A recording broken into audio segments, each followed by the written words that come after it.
haddaad imanka wasiirka u yeedho tiraahdo war hawshaa ka waran kii loo igmaday odhan lahaa maxaan ku idhaahdaa ka warhayn lahaa ma ogaan lahaana waanu yeedhno wuxuu nagu yidhi container ba $10,000 noqday oo waxaad moodaa sifo uu hadlayo waxaad moodaa wasiirku inuu hadlayo ganacsatada marka waxaan soo jeedin lahaa waxyaabo kale loo marmaraa jiro oo inaan dadka media looga jirin container 10,000 noqday aniga deeyla ma haboona marka wasiirku saas uu noogu jawaabay ka rugta ganacsiguna la mid buu haysno tabtii ka siidun buu waxaad moodaa in labadu wada socdaan marka dadkii masaakiinta ahaa ciidii ay u dacwoon lahaayna waa ta sida uu hadlaysay wasiirkii qaabilsanaa ciidii kale wax u qaban lahaydna waa aragtaan waxaan soo jeedin lahayn cashuur dhimis oo asma ah waxa loo baahan yahay in dadka hoos loo ogaado oo maciishada hoos loo ogaado oo cidda qaabilsan madaxweynuhu kala xisaabtamo oo uu yiraahdo war maxay waxaan ku dhaceen waxaan soo jeedin lahaa dadkii dan yarta ahaa way liitaan ninkii milyanka qaadanayay maanta raashin iibsan kari maayo ninkii milyanka qaadanayay askariga ahaa raashinkii iibsan kari maayo tala qaran bay u baahan tahay in la hubsado oo maciishadan inay caalamka in halkay ka marayso la ogaaday u baahan tahay si loo ogaado dadka ganacsatadii waxay keeneen in waxay saaraan loo ogaado kastamada waxaan u soo jeedin lahaa in ay waxay ku soo iibsadeen dadkan ganacsiga keena ay weydiiyaan taariifada xagga kaga soo iibsadeen si loo ogaado qiimaha ay saarayaan waxaan leeyahay xaaladdu meel adag bay maraysaa xagga maciishada iyo xagga abaarahaba waxaan soo jeedin lahaa in tala qaran laga yeesho waxa soo kordhay in dadkii ganacsadaha ay maciishada keeni jiray ama wax sameyn jiray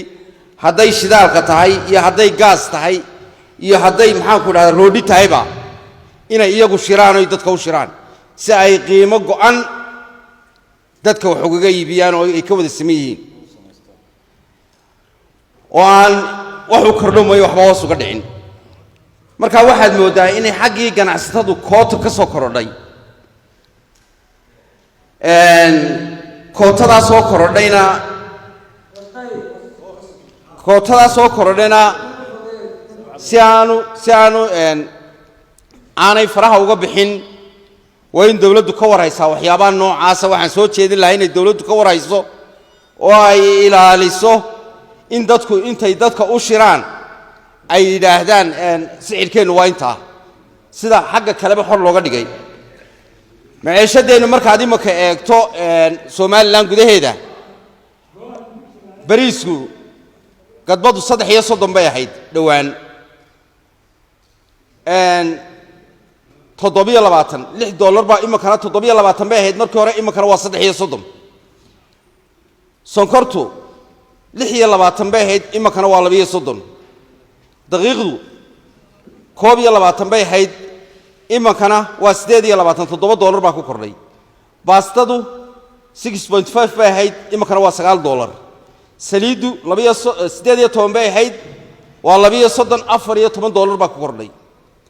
marka ay caynka tahay waxaad moodaa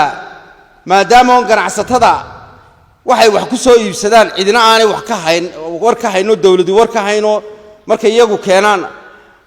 ay qariyaan waxa ay xagga kaga soo iibsadaan taariifadooda ma keenaan Soomaaliland kastana kama eegaan maadaama ay ka tahay waxa la waxay doonaan bay kororsanayaan